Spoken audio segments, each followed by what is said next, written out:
Hello, my name is Ethan, and welcome back to another episode of Path of Exile Expedition League 3.15. In this episode, I'm going to be going over the Reaper, Bleed, Knockback, how to make monsters move for bleeding, why we would bleed, what's good about bleed, how to maximize bleeding. We're going to do it all. Here we go. Quick. I got everything prepared. Let's go to the slide. Boom. So we'll start it off first with the Reaper. The reason we're talking about bleed is because the Reaper has a 50% chance to inflict bleeding, and it does 10% more damage with bleeding. So I want to quickly tell people what bleeding is without going into too much detail because it doesn't really matter. Basically, you apply one bleed. You can only have one bleed at a time, and the bleed does 70% of the damage of the one hit. So it's only one attack, the biggest bleed that is applied, and then it does 70% of the damage in per second.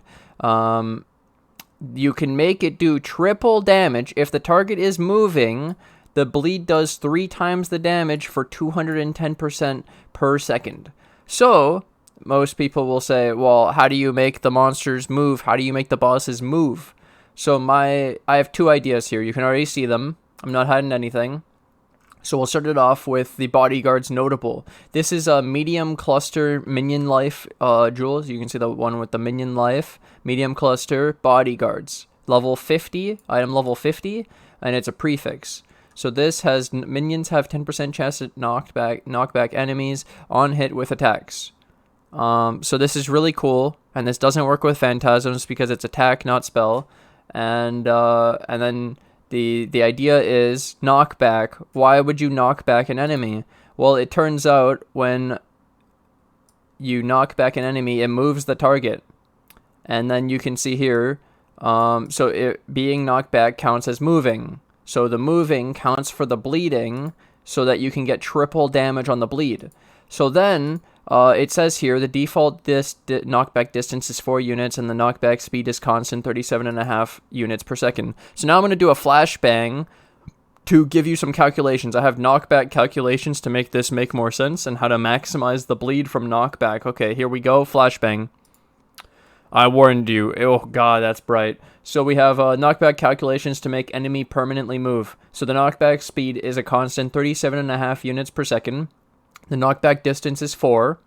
So it takes 9.375 knockbacks per second to max out this speed, which is permanently moving enemies. 9.375 knockbacks. If you have a 10% chance because of Bodyguards, the 10% chance, then you get 93.75 hits needed per second to get the 9.375 knockbacks to maximize the knockback.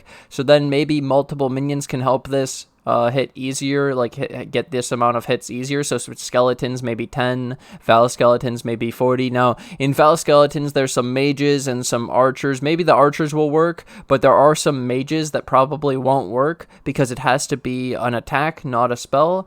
And then I also point out if you stack up the notable, so let's say 2 to 4, only 46, only 31, only 23, a lot less needed, right? That's actually kind of viable when you get a few bodyguard knockback, right? Instead of one. One sounds really hard, 93 hits per second. You don't really want to scale attack speed that much because you just want to make a big bleed, right? You want a big hit. You don't really need attack speed for this bleed if you're going to be trying to maximize the bleed.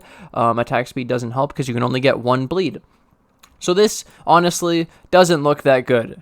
On paper, this seems a little bit ridiculous. Maybe just having it half of the time for triple damage is good enough. We're not sure. We'll have to play with this in game, obviously. This is just theory crafting what we can come up with before the season has even started. So I'll leave a link to the knockback calculations in the description below. But then I have something even more interesting. I made a bleed video a long time ago for zombies, and viewers said, hey, what about Ensnaring Arrow? And back then, we didn't want to use a bow because we liked using Cyclone and having the opportunity to be able to run Cyclone and maybe shield charge for fortify with a shield that gave me block for my bone offering, block build, block necro. Now, theory crafting continues. If we're playing Reaper, we're probably starting cold iron points, which so we could use a bow in our second hand, in our offhand, in our second item slot, you can swap to a bow to use Ensnaring Arrow. You could even link this to more things. I'm not sure what we would link this with, but this is just throwing out the idea for now. So basically, imagine you're using Cold Iron points for the Summon Reaper, and we won't have Spectres or Zombies or AG, so we don't have to worry about the level going down on the Spectres or the Zombies from switching weapons. Especially it's Cold Iron points, it's physical, it doesn't scale the Spectres or the Zombies, and so there's almost no downside of swapping to an offhand except for losing the current levels on like the Reaper and shit. But I can imagine for a boss, we can swap to a bow with a quiver and use Ensnaring Arrow, and then ensnared enemies always count as moving.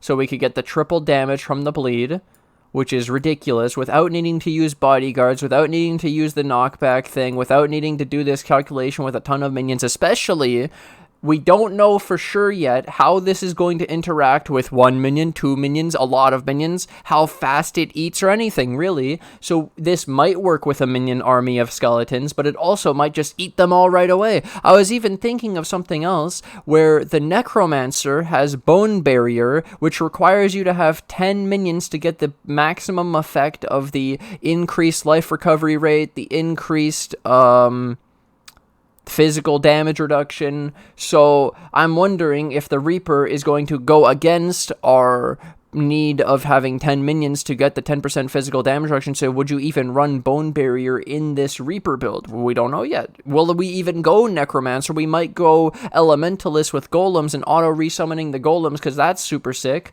But then anyways, no matter what we do, ensnared enemies always count as moving. This seems like the way to go. So you could snare a boss and then easy clap. It's moving. And then, oh, I forgot to mention this. This is pretty big. Knockback only works on 90% of the map bosses. It works on most enemies, 90% of map bosses, and it doesn't work on the endgame bosses like Maven and Awakener and some of the biggest bosses in the game. So this isn't that great. Bodyguards is really cool for most of the game, but I'm saying that it probably won't be good enough where we'll still have to use Ensnaring Arrow, but maybe we'll use a combination where we can AFK with the Bodyguards for like a Blight. It could be really cool, because we don't want to use an active skill like Ensnaring Arrow, for example, and then maybe the knockback is really funny in Blight and we can never lose. Who knows yet? We have never really tried it except for the idea of bleeding, which we've never had a build so promising for bleeding before, because this literally just comes with 50% chance to bleed, which is sick. This is such a cool build. I'm so excited to play with the Reaper. But basically, no matter what, we'll be able to switch to a bow, or even we can use a bow just as our main sixth link with a quiver, and you could even use Melanie's mechanism to automate the Ensnaring Arrow. This gets so cool. You shoot, and then it'll shoot an extra thing, so you could make the enemy move. So all you would have to do is shoot this at a boss, and then as long as it doesn't leave the area, it should be ensnared, and it will have the effect of always moving, which is really sick. And then when it moves out of the range, then you have to shoot it again. But a lot of bosses don't move, so then you won't have to shoot it again, and it's just going to die really fast because you have such high damage with the triple damage bleed. This is super sick. But then I take it one step further. We could actually use a bow, because I've done a bow before in this. There was a build where I did a block necro with the it had a quiver that gave really, really high block. And then the bow, we tried to make it similar to the two-handed weapon that I'm known for, the mace, the maul. And so you can do +1 socketed gems. You can get the veil mod. You can craft on the +2 socketed support gems from getting it from Catarina. Catarina Unveil gets you the +2 socketed support gems. So then you can get high level, and we don't know how good the level scaling is on the Reaper yet, but I have a good feeling that it's going to be good because most minions level scaling is good. So I'm going to assume that it's probably going to be good. So we could probably do this again, and we could craft minion damage in the crafting bench. We can craft extra minion damage, which is good. We can also get a suffix of attack speed. And then there's even a prefix if you go for a mod. You can get Shaper. For succeeded skills, deal 20% more attack damage. So you could get a base with like +1 succeeded skills, deal 20% more attack damage, and then the +2 through a craft, and then maybe craft attack speed. We could do a base of +1 with minion damage and +2 socketed support. It's pretty cool. And then this will allow us just to have a bow. But this is more expensive, obviously. We're talking about like a 10 to 14x weapon minimum.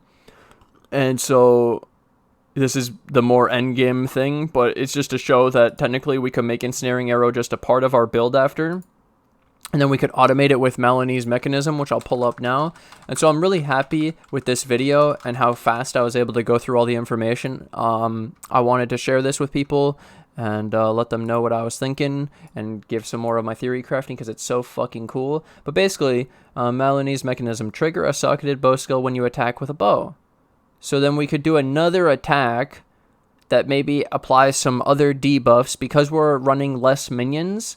Because we're a Reaper build, we can't run, well, it sounds like we can't run a million minions like the Animate Guardian, the Spectre, and the Zombies. They'll be really annoying to spawn. But we could maybe run like Skeletons or something. And then maybe we run an extra bow attack that triggers the Ensnaring Arrow so we don't actually have to shoot the Ensnaring Arrow, and we automate it where we're also applying, let's say, some debuffs. I don't know, maybe Maim, maybe, what's that called? Bloodlust, because we can't use Bloodlust on, I'll show you what I mean.